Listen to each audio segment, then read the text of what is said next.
السلام عليكم ورحمة الله. الحمد لله رب العالمين، الصلاة والسلام على أشرف المرسلين وعلى آله وصحبه أجمعين، أما بعد، فإن خير الكلام كلام الله، وخير الهدي هدي محمد صلى الله عليه وسلم، وشر الأمور محدثاتها وكل محدثة بدعة. بسم الله الرحمن الرحيم.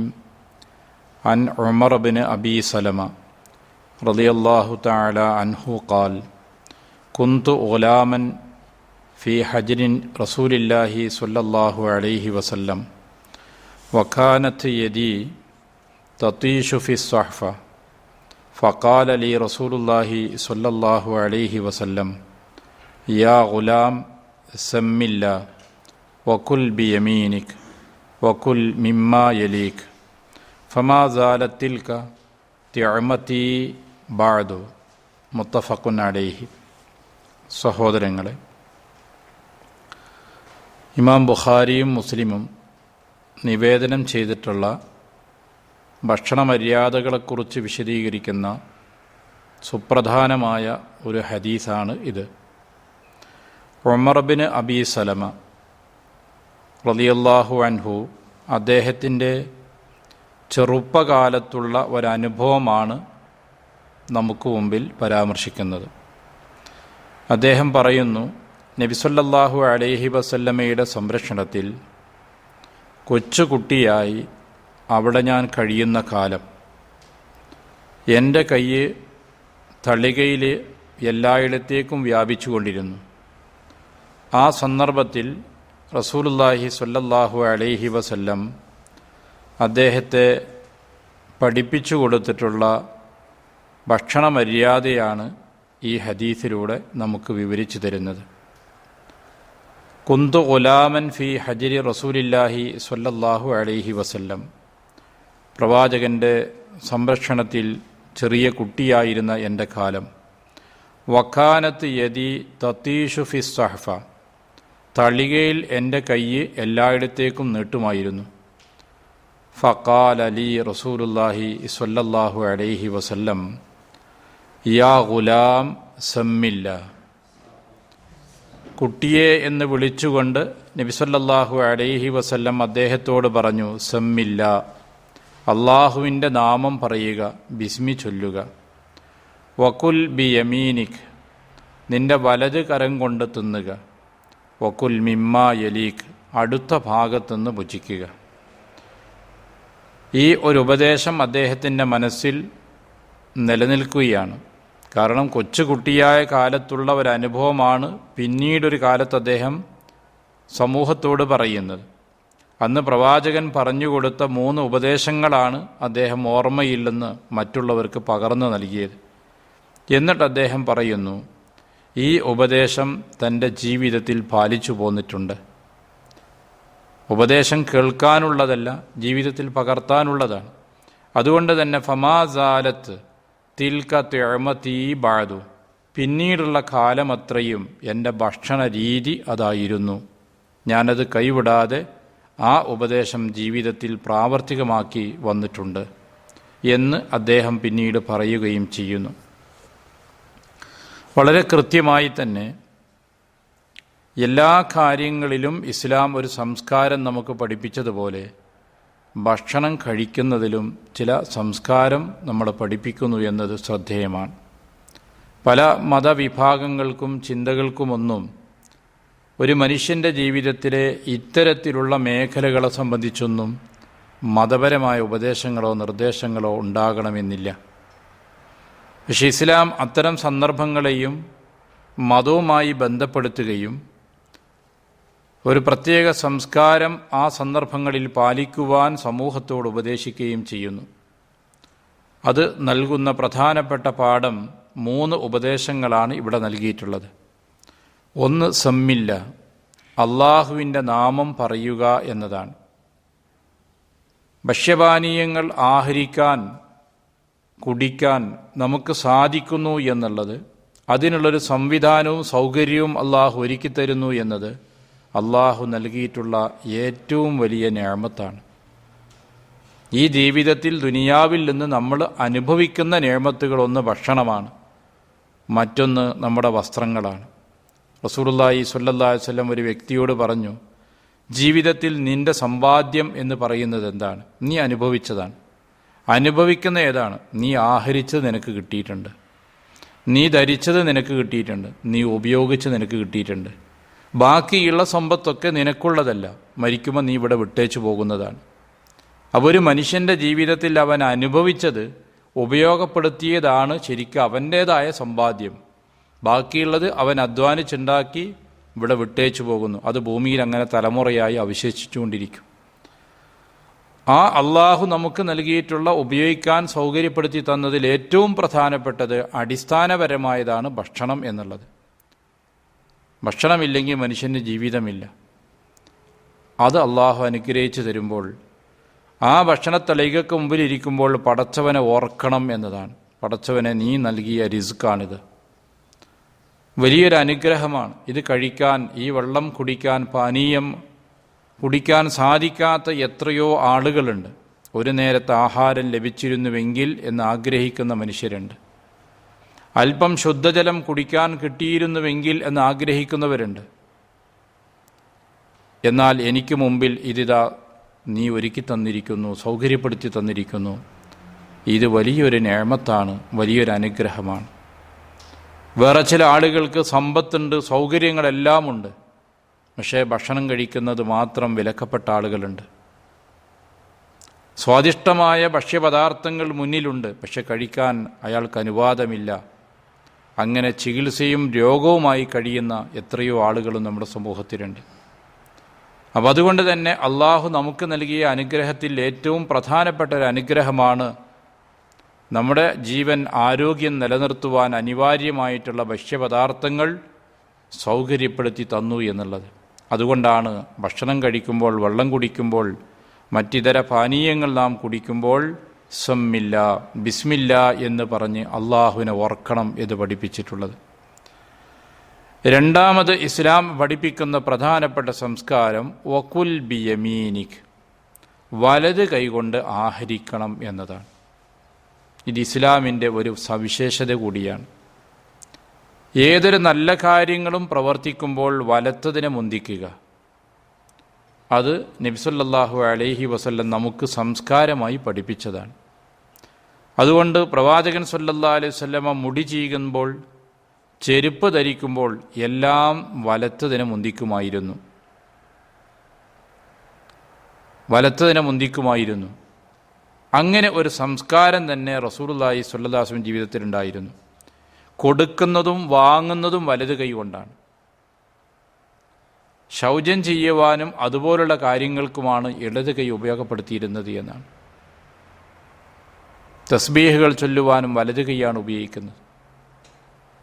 അങ്ങനെ സൽക്കർമ്മങ്ങൾ ഏത് കാര്യങ്ങളാണെങ്കിലും ശരി, അതിനെല്ലാം പ്രവാചകൻ ഉപയോഗപ്പെടുത്തിയിട്ട് വലത് കൈയാണ്. അത് നബി സല്ലല്ലാഹു അലൈഹി വസല്ലം ഇഷ്ടപ്പെടുകയും ചെയ്തിരുന്നു. അങ്ങത് പ്രാവർത്തികമാക്കാൻ നമ്മളോട് ഉപദേശിക്കുകയും ചെയ്യുന്നു. അതിൽ ഗൗരവപൂർവം പഠിപ്പിച്ച ഒരു സന്ദർഭമാണ് വലത് കൈകൊണ്ട് ആഹരിക്കുക എന്നത്. കാരണം നബി സല്ലല്ലാഹു അലൈഹി വസല്ലം പറയുന്നു, വിശ്വാസിയും പിശാചും തമ്മിലുള്ള വ്യത്യാസം എന്താണെന്ന്. ശൈത്താനും മുഅ്മിനും തമ്മിലുള്ള വ്യത്യാസം. ശൈത്താൻ ഇടത് കൈകൊണ്ട് തിന്നുന്നു, ഇടത് കൈകൊണ്ട് കുടിക്കുകയും ചെയ്യുന്നു. മുഅ്മിൻ അങ്ങനെയല്ല, അവൻ കുടിക്കുന്നത് വലത് കൈ കൊണ്ടാണ്, തിന്നുന്നതും വലത് കൈ കൊണ്ടാണ്. അങ്ങനെയാണ് ഒരു മുസ്ലിമിനെയും പിശാചിനെയും വേർതിരിച്ചിട്ടുള്ളത്. ഒരിക്കൽ നബി സല്ലല്ലാഹു അലൈഹി വസല്ലം അടുത്തിരിക്കുന്ന ഒരു വ്യക്തി ഇടത് കൈ കൊണ്ടാണ് തിന്നുന്നത്. അദ്ദേഹത്തോട് അല്ലാഹുവിൻ്റെ റസൂൽ പറഞ്ഞു, വലത് കൈ കൊണ്ട് തിന്നു എന്ന് പറഞ്ഞു. അയാൾ പറഞ്ഞു, എനിക്ക് കഴിയൂലാന്ന്. ആരോഗ്യമില്ലാത്തതുകൊണ്ടോ കയ്യിന് രോഗമുള്ളത് കൊണ്ടോ അല്ല, ഒരു അഹങ്കാരത്തിൻ്റെ, ധിക്കാരത്തിൻ്റെ സ്വഭാവത്തിൽ പറഞ്ഞു. ആ കൈ പിന്നെ ഉപയോഗിക്കാൻ കഴിഞ്ഞിട്ടില്ല എന്നാണ്. അങ്ങനെ അള്ളാഹുവിൻ്റെ ഒരു കൽപ്പന, പ്രവാചകൻ്റെ കൽപ്പന, അഹങ്കാരത്തോടെ ധിക്കരിക്കുന്ന ആളുകൾക്ക് ചിലപ്പോൾ ഈ ദുനിയാവും തന്നെ അതിൻ്റെ ദുരനുഭവം ഉണ്ടാകും. അള്ളാഹു റസൂൽ പറഞ്ഞു, നിനക്ക് കഴിയാതായിപ്പോട്ടോ, പിന്നീട് ഹദീസിൽ നമുക്ക് കാണാം ഫമാ റഫഅഹ ഇലാ ഫീഹി, പിന്നെ വായിലേക്ക് ആ കൈ അയാൾ ഉയർത്തിയിട്ടില്ല. അപ്പം അതുകൊണ്ട് തന്നെ വളരെ ഗൗരവത്തിൽ പഠിപ്പിച്ച വിഷയങ്ങളിലൊന്നാണ് ഭക്ഷണം കഴിക്കുമ്പോൾ വലത് കൈയാണ് ഉപയോഗിക്കേണ്ടത്, വെള്ളം കുടിക്കുമ്പോൾ വലത് കൈ കൊണ്ടാണ് കുടിക്കേണ്ടത് എന്നുള്ളത്. ഇതൊരു സംസ്കാരമായിട്ട് പഠിപ്പിച്ചിട്ടുള്ളതാണ്. പലപ്പോഴും നമ്മുടെ സമൂഹത്തിൽ അവഗണിക്കപ്പെടുന്ന കാര്യങ്ങളിൽപ്പെട്ടതാണ്. ഒരേ സമയത്ത് വലത് കൈ കൊണ്ട് തിന്നുകയും ഇടത് കൈ കൊണ്ട് കുടിക്കുകയും ചെയ്യുന്ന ആളുകളെയും നമുക്ക് സമൂഹത്തിൽ കാണാം. ഭക്ഷിക്കാൻ വലത് കൈ ഉപയോഗിക്കും, പക്ഷെ കുടിക്കാൻ ഇടത് കൈ ഉപയോഗിക്കും. രണ്ടും വലത് കൈ കൊണ്ടായിരിക്കണം. അതാണ് ഇസ്ലാം നമ്മളെ പഠിപ്പിക്കുന്ന സംസ്കാരം. മൂന്നാമത്തെ നിർദ്ദേശം വക്കുൽ മിമ്മാ യലീഖ്, നിന്റെ അടുത്ത ഭാഗത്തുനിന്ന് കഴിക്കുക എന്നാണ്. ഒരു തളികയിൽ നിന്ന് ഒരുമിച്ചിരുന്ന് ഭക്ഷണം കഴിക്കുന്ന 4 ആൾ 5 ആളുകളുണ്ടാകും. ഒരു ടേബിളിൻ്റെ ചുറ്റുഭാഗത്തും ഇരുന്ന് കഴിക്കുന്നു. അങ്ങനെയൊക്കെ ഭക്ഷണം കഴിക്കുമ്പോൾ നമ്മുടെ ഭാഗത്തുനിന്ന് ഇരിക്കുന്നവൻ അവൻ്റെ അടുത്ത ഭാഗത്തുനിന്ന് ഭക്ഷണം കഴിക്കുക, മറ്റുള്ളവരെ പരിഗണിക്കുക, ഇതെല്ലാം അതിൽ ശ്രദ്ധിക്കേണ്ട കാര്യങ്ങളാണ്. പരക്കെ കൈയിട്ട് വാരുകയും മറ്റുള്ളവർക്ക് അരോചകമായി തോന്നുന്ന രൂപത്തിൽ, പ്രയാസപ്പെടുത്തുന്ന രൂപത്തിലുള്ള സമീപനങ്ങളൊന്നും ഉണ്ടാവരുത്. ഭക്ഷണം കഴിക്കുമ്പോൾ അതൊക്കെ ശ്രദ്ധിക്കാൻ റസൂലുള്ളാഹി സ്വല്ലല്ലാഹു അലൈഹി വസല്ലം ഉപദേശിക്കുന്നുണ്ട്. ഈ 3 ഉപദേശമാണ് ആ കുട്ടിക്ക് അള്ളാഹുവിൻ്റെ റസൂൽ നൽകിയിട്ടുള്ളത്. ഇത് നമുക്ക് നൽകുന്ന ഒരു തർബിയത്തിൻ്റെ മാതൃക കൂടിയുണ്ട്. ഇന്ന് നമ്മുടെ വീടുകളിൽ, കുടുംബങ്ങളിൽ നഷ്ടപ്പെട്ടു വരുന്ന ഒരു പ്രധാനപ്പെട്ട സംഗതിയാണ് തർബിയത്തിൻ്റെ കുറവ്. തർബിയത്തിൻ്റെ കുറവ് വളരെ കൂടുതലാണ്. അറിവിൻ്റെ കുറവിനേക്കാളേറെ നമ്മുടെ ജീവിതത്തിൽ ഇപ്പോൾ സംഭവിച്ചുകൊണ്ടിരിക്കുന്ന തർബിയത്തിൻ്റെ കുറവാണ്. മദ്രസയിൽ നിന്ന് ഭക്ഷണം കഴിക്കുന്ന രീതിയും നിയമങ്ങളൊക്കെ പഠിക്കുന്നുണ്ട്.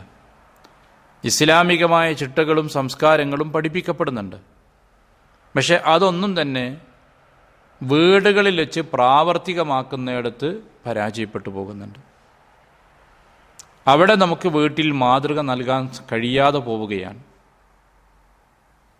അതുകൊണ്ട് തന്നെ കുട്ടികളെ കൂടെ ഇരുത്തി ഭക്ഷണം കഴിപ്പിക്കണം. അതാണ് റസൂൽ സല്ലല്ലാഹു അലൈഹി വസല്ലം ഇവിടെ ചെയ്തിട്ടുള്ളത്. മുതിർന്നവരൊക്കെ വേറെ, കുട്ടികൾ വേറെ, അങ്ങനെയല്ല. മുതിർന്നവരുടെ കൂടെ തന്നെ കുട്ടികളെ ഇരുത്തുക. പിതാവും മാതാവും വീട്ടിലെ അംഗങ്ങളും എല്ലാം ഒരുമിച്ചിരുന്ന് ഭക്ഷണം കഴിക്കുക. അങ്ങനെ ഒരുമിച്ചിരുന്ന് ഭക്ഷണം കഴിച്ചാൽ അതിൽ മറ്റു ഗുണങ്ങളുമുണ്ട്. ഒരിക്കൽ നബി സല്ലല്ലാഹു അലൈഹി വസല്ലമയോട് വന്നിട്ട് ചില സഹാബികൾ പറഞ്ഞു, അല്ലാഹുവിൻ്റെ റസൂലെ, ഞങ്ങൾ ഭക്ഷണം കഴിക്കുന്നുണ്ട്, പക്ഷെ വിശപ്പ് മാറിയതായി തോന്നൂല. അപ്പോൾ നബി സല്ലല്ലാഹു അലൈഹി വസല്ലം ചോദിച്ചു, നിങ്ങൾ ഓരോരുത്തരും തനിച്ചാണോ ഭക്ഷണം കഴിക്കാറുള്ളത്? അതേ റസൂലെ. ഇജിത്തമിയോ, ഒരുമിച്ച് കഴിച്ചോളൂ, എന്നാൽ അള്ളാഹു നിങ്ങൾക്ക് ബർക്കത്ത് നൽകും. ഒരുമിച്ച് കഴിക്കുമ്പോൾ ആ ഭക്ഷണത്തിൽ അള്ളാഹു നിങ്ങൾക്ക് അനുഗ്രഹം നൽകും. ഇതൊരു വലിയ പാഠമാണ് നമുക്കുള്ളത്. 2 ആളെ ഭക്ഷണം 3 ആൾക്ക് മതിയാകും, 3 ആളത് 4 ആൾക്ക് മതിയാകും ഒരുമിച്ച് കഴിക്കുമ്പോൾ. അത് പടച്ചോൻ നൽകുന്ന ഒരു അനുഗ്രഹവും കൂടിയാണ്, ബർക്കത്തും കൂടിയാണ്. ഒരുമിച്ച് കഴിക്കുമ്പോൾ പരസ്പരമുള്ള ബന്ധങ്ങളുണ്ടാകും. ജീവിതം നമുക്കറിയാം, ഇക്കാലത്ത് തിരക്കേറിയതാണ്. ആളുകൾക്ക് ഒരുമിക്കാൻ അവസരമില്ലാത്ത ഒരു സാഹചര്യത്തിലാണുള്ളത്. അതുകൊണ്ട് തന്നെ ഒരുമിക്കുകയും ഒരുമയുണ്ടാവുകയും ചെയ്യാൻ അവസരം കിട്ടുന്ന ഒരു മേഖലയാണ് ഭക്ഷണം ഒരുമിച്ച് കഴിക്കുക എന്നൊരു ശീലമുണ്ടാക്കിയെടുത്താൽ. പലപ്പോഴും വീടുകളിൽ എല്ലാ നേരത്തും ഒരുമിച്ച് ഭക്ഷണം കഴിക്കാൻ സാധിക്കില്ല. എന്നിരുന്നാൽ പോലും നമുക്ക് ഒരുമിക്കാൻ കഴിയുന്ന ചില സമയങ്ങളുണ്ട്. ആ സമയത്ത് അല്പം കാത്തിരുന്നാലും വേണ്ടില്ല, എല്ലാവരും വന്ന് ഒരുമിച്ച് കഴിക്കുക. അങ്ങനെ കഴിക്കുമ്പോൾ അതിൽ മക്കളെയും കുട്ടികളെയും പങ്കെടുപ്പിക്കുക. കുട്ടികൾക്ക് എങ്ങനെയാണ് ഭക്ഷണം കഴിക്കേണ്ട രീതി, മറ്റുള്ള ആളുകളോട് എങ്ങനെ ഇടപഴകണം, എങ്ങനെയാണ് കൊടുക്കലും വാങ്ങലുമൊക്കെ, അതൊക്കെ കണ്ട് അനുഭവിക്കുവാനുള്ള അവസരമുണ്ടാകണം. അനുഭവമാണ് ഏറ്റവും വലിയ അധ്യാപകൻ. അത് കണ്ട് ജീവിതത്തിൽ ശീലമായി വരണം. അതാണ് സംസ്കാരം എന്ന് പറയുന്നത്. ആ ഒരു സംസ്കാരമാണ് നബി സല്ലല്ലാഹു അലൈഹി വസല്ലം ഈ കുട്ടിയെ തൻ്റെ കൂടെ ഭക്ഷണത്തിനിരുത്തുന്നു. എന്നിട്ട് ഒരുമിച്ച് ഭക്ഷണം കഴിക്കുന്നു. കുട്ടിയാണ്, സ്വാഭാവികമായിട്ടും ഇസ്ലാമിൻ്റെ സംസ്കാരവും നിയമങ്ങളൊന്നും അവർക്കറിയില്ല. ജാഹിലിയ സമ്പ്രദായത്തിലാണ് തലമുറകളായി ആ രാജ്യത്തെ ആളുകൾ ജീവിക്കുന്നത്. ഇസ്ലാമിലേക്ക് കടന്നു വന്നത് അടുത്ത കാലത്താണ്. അവരെ സംബന്ധിച്ചിടത്തോളം ഭക്ഷണം കഴിക്കുമ്പോൾ ബിസ്മി ചൊല്ലണം എന്നുള്ളതൊന്നും മുമ്പ് അറിയാവുന്ന കാര്യങ്ങളല്ല. ഇനി അറിഞ്ഞാൽ തന്നെയും കുട്ടികളെ സംബന്ധിച്ചിടത്തോളം അത് അറിഞ്ഞുകൊള്ളണമെന്നില്ല. അവിടെയാണ് നബി സല്ലല്ലാഹു അലൈഹി വസല്ലം അക്കാര്യം ഓർമ്മിപ്പിച്ചത്, കുട്ടിയെ ആദ്യം സമ്മില്ല, ബിസ്മി ചൊല്ലുക എന്നാണ്. റസൂലുള്ളാഹി സ്വല്ലല്ലാഹു അലൈഹി വസല്ലം ഒരിക്കൽ പറഞ്ഞു, ഭക്ഷണം കഴിക്കുന്നിടത്തേക്ക് വരുന്ന പിശാചുക്കളുണ്ട്. ആ പിശാചുക്കൾ അവിടെ വന്നിട്ട് ബിസ്മി ചൊല്ലിയാൽ പിശാചുക്കൾ പറയും, ഇയാൾ ബിസ്മി ചൊല്ലിയിട്ടുണ്ട്, ഇവിടെ നമുക്ക് ഭക്ഷണമൊന്നുമില്ല. പിശാച് അവനിൽ നിന്ന് അകന്നു പോകുന്നു. അപ്പം അതുകൊണ്ട് തന്നെ ബിസ്മി ചെല്ലുന്നതിന് ഒരുപാട് ഉദ്ദേശങ്ങളും ലക്ഷ്യങ്ങളുമുണ്ട് എന്നർത്ഥം. പിശാചിനെ അകറ്റുവാനുള്ളൊരു മാർഗവും കൂടിയാണ് ആ സന്ദർഭത്തിൽ ബിസ്മി ചൊല്ലുന്നത്. അപ്പോൾ പടച്ചവനെ നമ്മൾ ഓർക്കുന്നു, അള്ളാഹു ചെയ്തു തന്ന അനുഗ്രഹമാണ് എന്ന ബോധം നമ്മുടെ മനസ്സിലുണ്ടാകുന്നു. ആ റിസ്ക് ലഭിച്ചില്ലായിരുന്നുവെങ്കിൽ വരാൻ പോകുന്ന വിപത്തുകളെ പറ്റിയുള്ള ആലോചന വരുന്നു. ഇതെല്ലാം നമ്മൾ ആലോചിക്കുകയും അള്ളാഹുവിനെ ഓർക്കുകയും ചെയ്യുന്നു. അതോടൊപ്പം പിശാചിനെ നമ്മളിൽ നിന്ന് അകറ്റാനും നമുക്ക് സാധിക്കുന്നു. അതിൻ്റെ പുറമെ അള്ളാഹുവിൽ നിന്നുള്ള ബർക്കത്തും അനുഗ്രഹവും ലഭിക്കുകയും ചെയ്യുന്നു. ഇങ്ങനെ നിരവധി ഗുണങ്ങളാണ് ബിസ്മി ചൊല്ലുന്നതിലൂടെ നമുക്ക് ലഭിക്കുന്നത്. ഇപ്പോൾ സൂചിപ്പിച്ചത്, കുട്ടികളെ കൂടെ ഇരുത്തി എങ്ങനെ ഭക്ഷണം കഴിക്കണം, ഒരു സദസ്സിൽ ചെന്നാൽ എങ്ങനെയാണ് പെരുമാറേണ്ടത്, ഒരു കല്യാണ വീട്ടിലോ സദ്യയിലോ പങ്കെടുക്കുമ്പോൾ എങ്ങനെയായിരിക്കണം, നമ്മൾ പറഞ്ഞു കേൾക്കാറുണ്ടല്ലോ. ഈ കിട്ടാത്ത വീട്ടിൽ നിന്ന് വന്നതുപോലെയുണ്ട്. അവൻ്റെ ആർത്തിയും അവൻ്റെ പെരുമാറ്റങ്ങളും കണ്ടാൽ അങ്ങനെ തോന്നും. എല്ലായിടത്തും കൈയിട്ട് വാരി എല്ലാത്തിൽ നിന്നും എടുത്ത് കടിച്ച് അല്പം തിന്നുകയും ബാക്കി അങ്ങോട്ട് തിരിച്ചു വെക്കുകയൊക്കെ ചെയ്യുന്ന പക്വത എത്തേണ്ട പ്രായമെത്തിയ കുട്ടികളിൽ നിന്നത് കാണുമ്പോൾ ചിലർ പറയാറുണ്ട്, പറഞ്ഞില്ലെങ്കിലും ചിലർ ചിന്തിക്കാറുണ്ട്, ഈ കുട്ടിക്ക് വീട്ടിൽ നിന്ന് വേണ്ടത്ര തർബിയത്തൊന്നും കിട്ടുന്നില്ല എന്ന്. എത്രയോ അനുഭവങ്ങൾ നമുക്ക് കാണാവുന്നതാണ്. അത്തരത്തിലുള്ള സ്വഭാവ ദൂഷ്യങ്ങൾ കുട്ടികളിൽ ഇല്ലാതിരിക്കണമെങ്കിലും നമ്മൾ കൂടെ ഇരുത്തി ഇസ്ലാമിക സംസ്കാരം എന്ത് എന്ന് നമ്മളിൽ നിന്ന് കാണാൻ അവസരം ഉണ്ടാകണം. അപ്പോൾ ആദ്യം നമുക്കുണ്ടാകണം. നമ്മൾ ബിസ്മി അല്ലെങ്കിലേ കുട്ടികൾ ബിസ്മിയല്ലേ ഉള്ളൂ. ഭക്ഷണം കഴിക്കുന്നതിൻ്റെ മര്യാദകൾ നമ്മൾ പാലിക്കുമ്പോൾ അത് കണ്ടിട്ടാണ് അവർ പഠിക്കേണ്ടത്. ചിലർക്കിഷ്ടമുള്ള ആഹാരങ്ങൾ മുന്നിൽ വെച്ച് കഴിഞ്ഞാൽ അതങ്ങ് മാറ്റി വെച്ചിട്ട് അവരങ്ങ് കഴിക്കും. കൂടെ ഇരിക്കുന്നവർക്കത് ലഭിക്കുന്നുണ്ടോ ഇല്ലയോ എന്ന് ആലോചിക്കണമല്ലോ. ഒരു സംഘം ആളുകളാകുമ്പോൾ ആ സംഘത്തിലുള്ള എല്ലാവർക്കും ഭക്ഷണം കിട്ടിയിരിക്കണം. അതെല്ലാവർക്കും കിട്ടിയിട്ടുണ്ടോ ഇല്ലെന്ന് ആലോചിക്കാതെ അവനവൻ്റെ കാര്യം മാത്രം നോക്കുന്നൊരു സ്വഭാവം വരാൻ പാടില്ല. അതൊക്കെ ശ്രദ്ധിക്കേണ്ട കാര്യങ്ങളാണ്. ഈത്തപ്പഴം ആയിരുന്നു റസൂലിൻ്റെ കാലത്ത് ഒരു നേരത്തെ ആഹാരം. ആ ആഹാരം കഴിക്കുമ്പോൾ റസൂൽ സല്ലല്ലാഹു അലൈഹി വസല്ലം പറഞ്ഞു, 2 3 ഒന്നും ചേർത്ത് നിങ്ങൾ കഴിക്കരുത്. കാരണം ഒന്നിച്ചാണ് കഴിക്കണത്, ഭക്ഷണം കുറവാണ്. അപ്പോൾ ഉള്ളത് എല്ലാവർക്കും ലഭിക്കേണ്ടതുണ്ട്. അതൊക്കെ മറ്റുള്ളവരെ പരിഗണിക്കേണ്ടത് എങ്ങനെയെന്ന് കൃത്യമായും പഠിപ്പിച്ചതിൻ്റെ ഉദാഹരണങ്ങളാണ്. വക്കുൽ മിമ്മ യലീക്ക്, മൂന്നാമത്തെ ഉപദേശം നിൻ്റെ അടുത്തു നിന്ന് ഭക്ഷിക്കുക എന്നുള്ളതാണ്. വളരെ ശ്രദ്ധേയമായിട്ടുള്ള ഉപദേശമാണിത്. വളരെ ശ്രദ്ധേയമാണ്. ഒരു സദ്യയിൽ പങ്കെടുക്കുമ്പോഴാണ് ഓരോ ആളുകളുടെയും സംസ്കാരവും സ്വഭാവമൊക്കെ പ്രകടമാവുക. അവിടെയെല്ലാം ഈ ഇസ്ലാം പഠിപ്പിക്കുന്ന സംസ്കാരമാണ് നമ്മൾ കാത്തു സൂക്ഷിക്കേണ്ടത് എന്നർത്ഥം. എത്രത്തോളം നബി സല്ലല്ലാഹു അലൈഹി വസല്ലം പറഞ്ഞു, തുടക്കത്തിൽ ബിസ്മി പറയാൻ മറന്നുപോയാലോ, ചിലപ്പോൾ ആർത്തിയോടുകൂടെ വെള്ളം കാണുമ്പോൾ ദാഹാർത്തനായ മനുഷ്യൻ അതെടുത്തും കുടിക്കും. അല്പം കുടിച്ച ശേഷമായിരിക്കും ബിസ്മി പറഞ്ഞില്ലല്ലോ എന്ന് ഓർമ്മ വരിക. എന്നാൽ ആ സന്ദർഭത്തിൽ ബിസ്മില്ലാ അവ്വലഹു ആഖിറഹു എന്ന് പറയാൻ പ്രത്യേകം പഠിപ്പിച്ചു. അത് നൽകുന്ന സന്ദേശം എന്താണ്? മറന്നാലും ബിസ്മി വീണ്ടും പറയണം എന്നുള്ളതാണ്. മറന്നുപോയിട്ടുണ്ടെങ്കിൽ പോലും ആ ബിസ്മി വീണ്ടും പറയേണ്ടതുണ്ട് എന്നാണ് റസൂലുള്ളാഹി സ്വല്ലല്ലാഹു അലൈഹി വസല്ലം അതിൽ നിന്ന് നമ്മളെ പഠിപ്പിക്കുന്നത്. അത്ര പ്രാധാന്യം ഭക്ഷണം കഴിക്കുന്ന സന്ദർഭത്തിൽ ബിസ്മി ചൊല്ലുന്നതിന് പ്രത്യേകമായി പഠിപ്പിച്ചിട്ടുണ്ട്.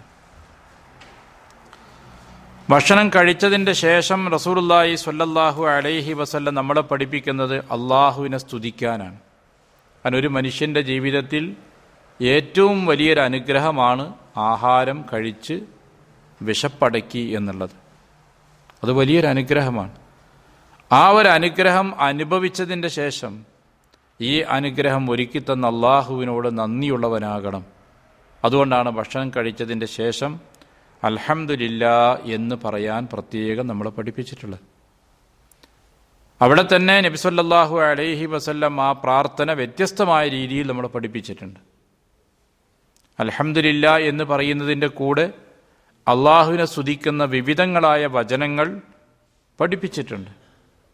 ഏറ്റവും ചുരുങ്ങിയത് അൽഹംദുലില്ലാ എന്ന് പറയാൻ നമുക്ക് കഴിയണം എന്നർത്ഥം. പടച്ചോൻ നീ ചെയ്തുന്ന ഒരു അനുഗ്രഹമാണ്. ആ അനുഗ്രഹം അനുഭവിച്ചു, വിശപ്പടങ്ങി, എന്നിട്ട് പടച്ചവനെ ഓർത്തുകൊണ്ട് അൽഹംദുലില്ലാ എന്ന് പറയാൻ കഴിയണം. ഇതൊക്കെ പ്രത്യേകം ഇപ്പോൾ ഓർമ്മിപ്പിക്കേണ്ടി വരുന്നത് എന്തുകൊണ്ടാണ്?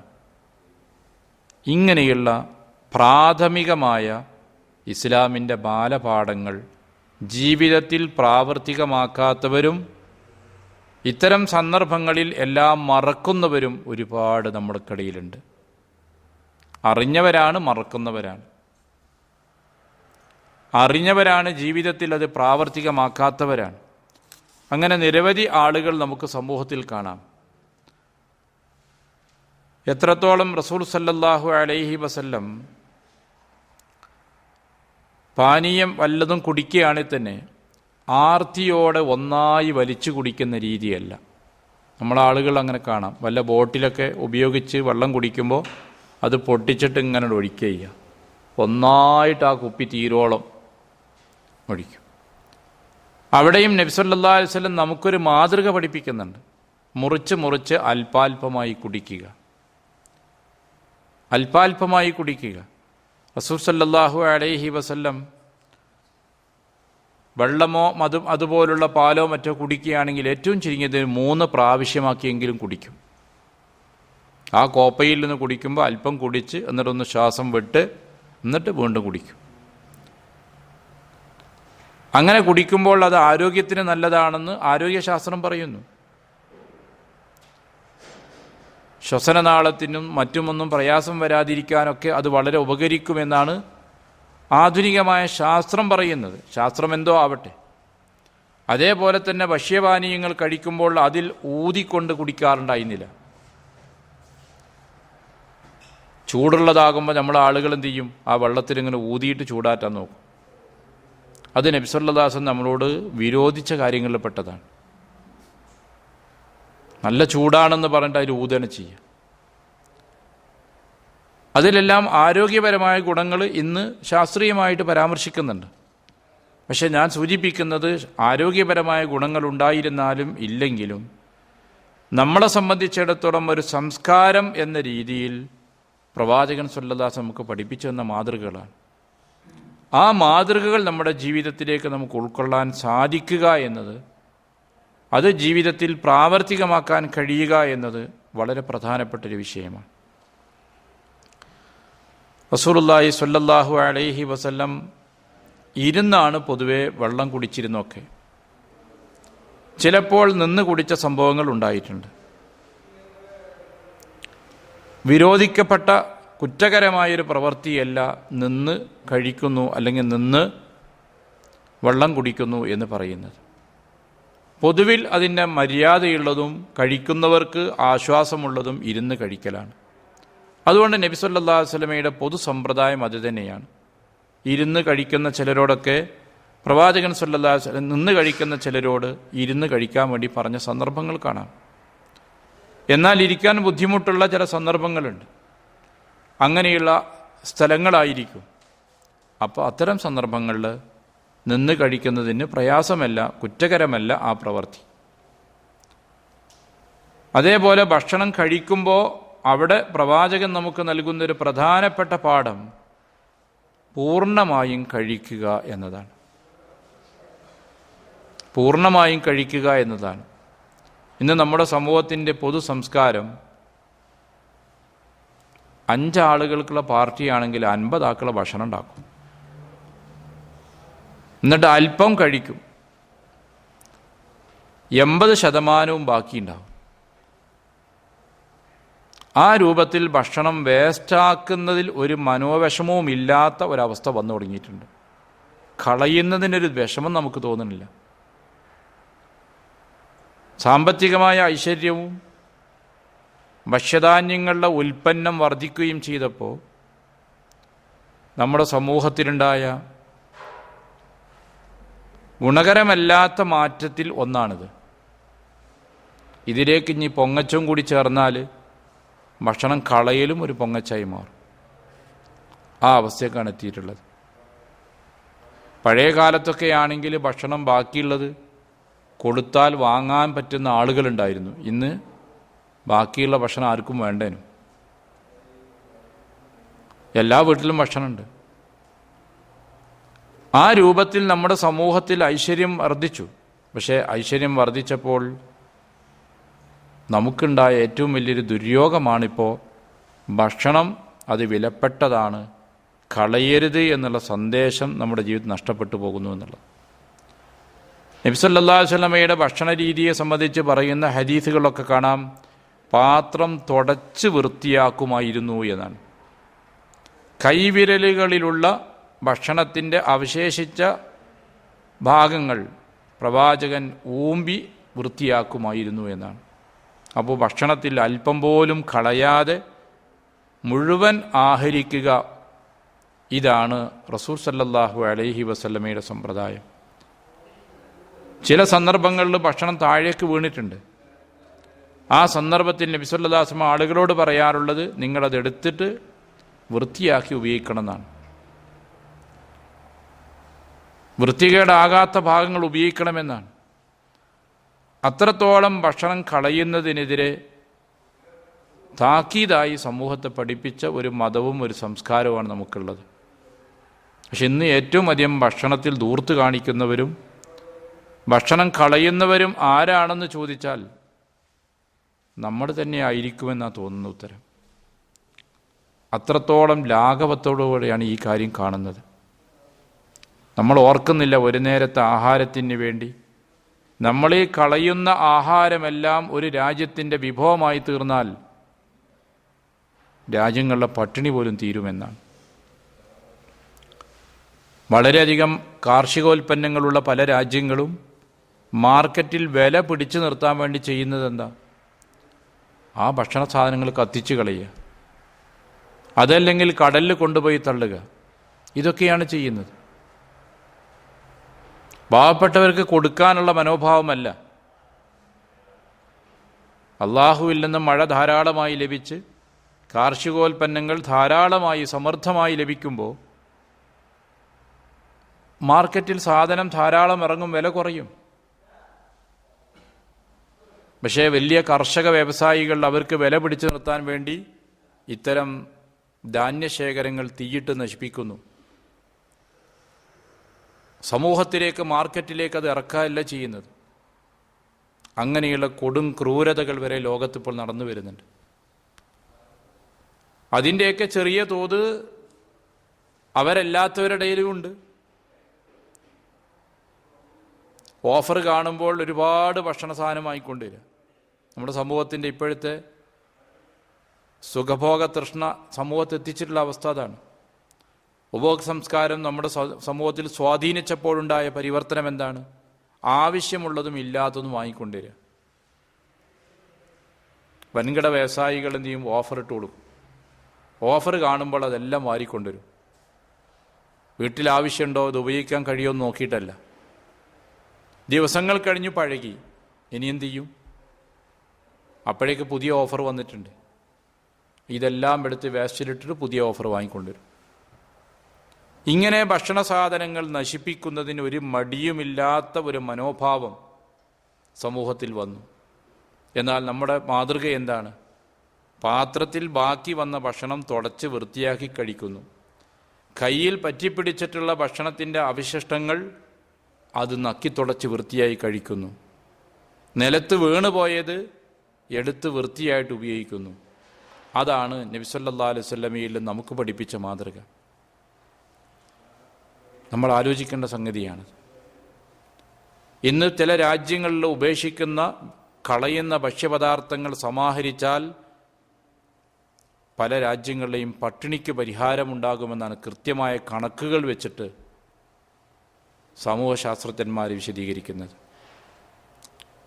അത്രയും ഭക്ഷണ സാധനമാണ് ചില രാജ്യങ്ങളിൽ നഷ്ടപ്പെടുത്തുന്നത്. ആളോഹരി അനുസരിച്ച് ആ രാജ്യത്തേക്ക് വേണ്ട ഭക്ഷണം എത്രയാണോ അതിൻ്റെ 3 ഇരട്ടിയും 4 ഇരട്ടിയും ഭക്ഷ്യപദാർത്ഥങ്ങളാണ് അവർ ശേഖരിക്കുകയും വാരിക്കൂട്ടുകയും ചെയ്യുന്നത്. ബാക്കി എന്ത് ചെയ്യുന്നു? ബാക്കിയെല്ലാം വേസ്റ്റായി പോകുന്നു, കളഞ്ഞു പോകുന്നു.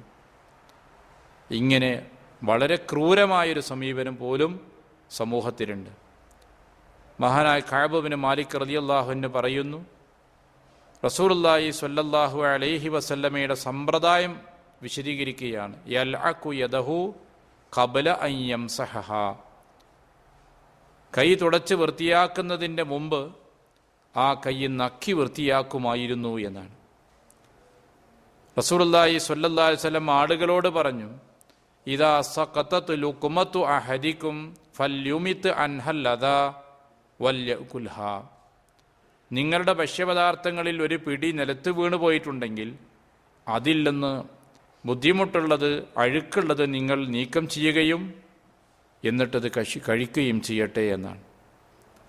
പാത്രം കഴുകുമ്പോൾ പാത്രം കഴുകുന്നതിന് മുമ്പ് വൃത്തിയായി കഴിക്കാൻ ഞങ്ങളോട് കൽപ്പിക്കുമായിരുന്നു. എന്നിട്ട് സഹാബത്ത് പറയുന്നു, അല്ലാഹു റസൂൽ ഞങ്ങളോട് പറഞ്ഞത്, ഫഇന്നകും ലാ തദറൂന ഫീ അയ്യി തുആമികുമുൽ ബറക, ഈ ഭക്ഷണത്തിൽ ഏതിലാണ് അള്ളാഹു നിങ്ങൾക്ക് ബർക്കത്ത് ചെയ്യുക നിങ്ങൾക്ക് പറയാൻ കഴിയില്ലല്ലോ. അതുകൊണ്ട് പാത്രത്തിലുള്ളതെല്ലാം തുടച്ച് വൃത്തിയായി നിങ്ങൾ കഴിക്കണം എന്ന് നബി സല്ലല്ലാഹു അലൈഹി വസല്ലം ഉപദേശിക്കുമായിരുന്നു എന്നാണ്. അപ്പോൾ എത്ര ഗൗരവത്തിലാണ് ഈ വിഷയത്തെ ഇസ്ലാം സമൂഹത്തെ പഠിപ്പിച്ചിട്ടുള്ളത്.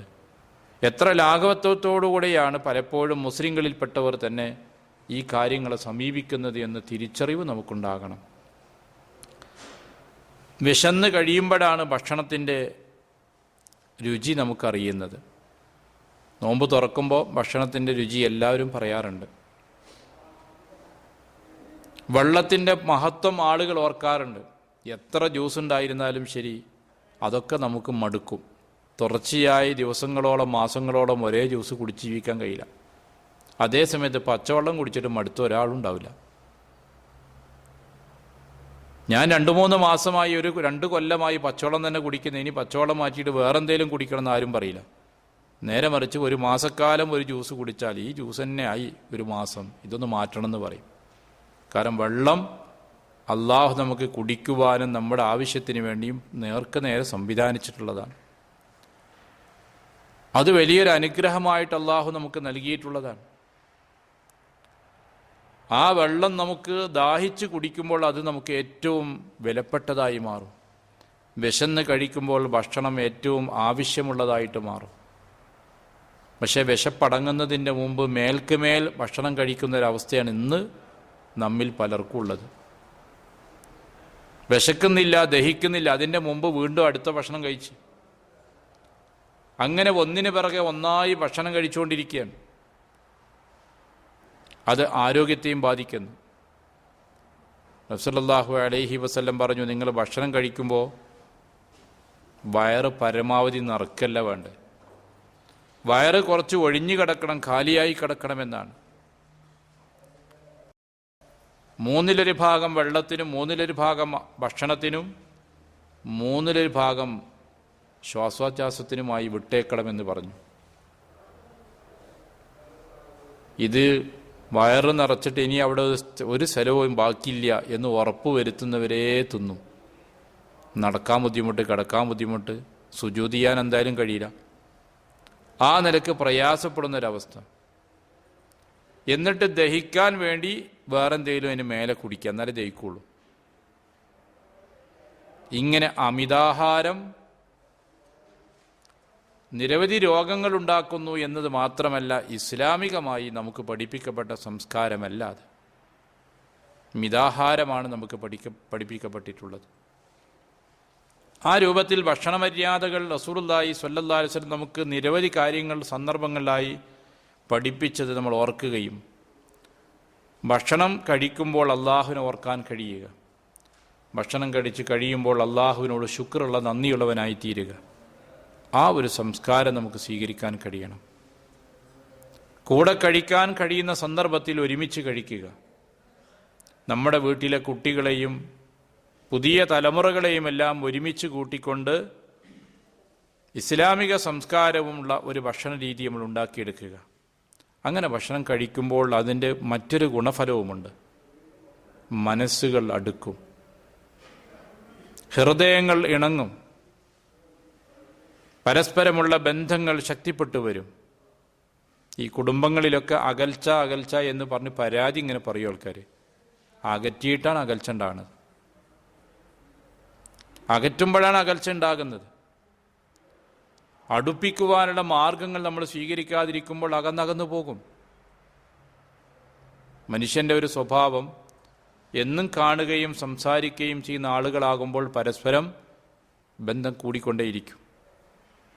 സംസാരമില്ലാതെ കാണാതിരിക്കുന്ന ആളുകളാകുമ്പോൾ അകൽച്ചയുണ്ടാകും.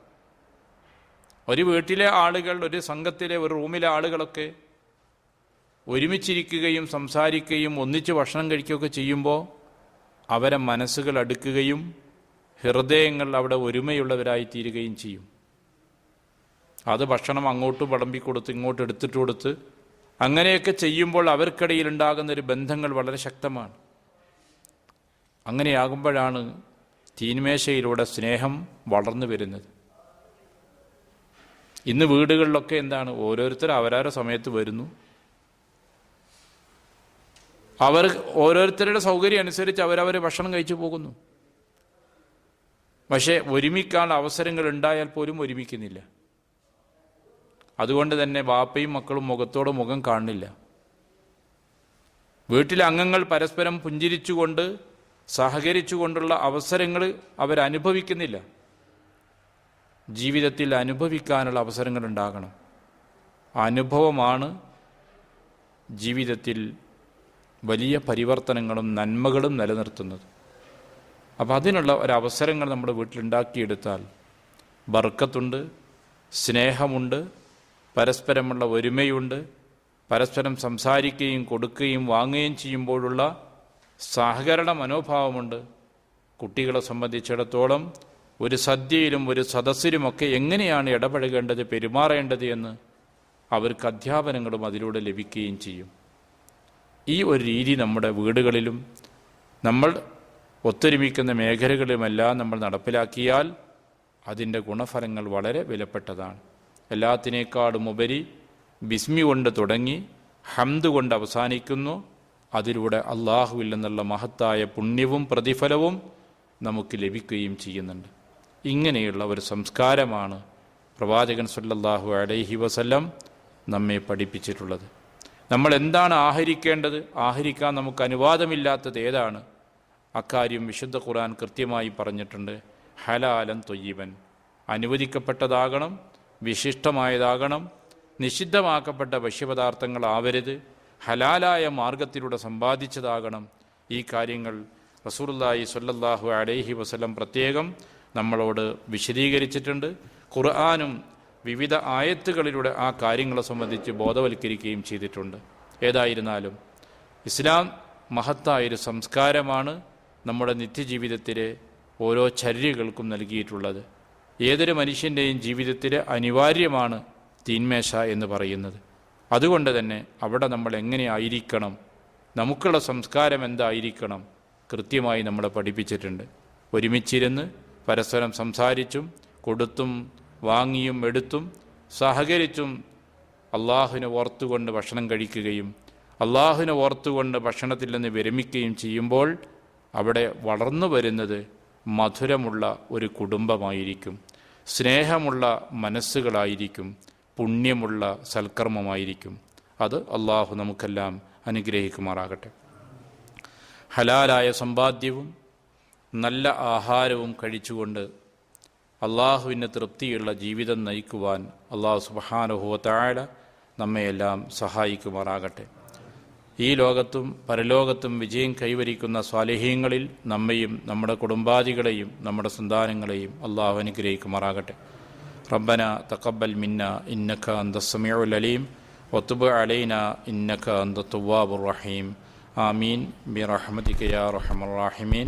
വസല്ലല്ലാഹു വസല്ലം അലാ മുഹമ്മദ് വഅലാ ആലിഹി വസഹ്ബിഹി അജ്മഈൻ വൽഹംദുലില്ലാഹി റബ്ബിൽ ആലമീൻ. അസ്സലാമു അലൈക്കും.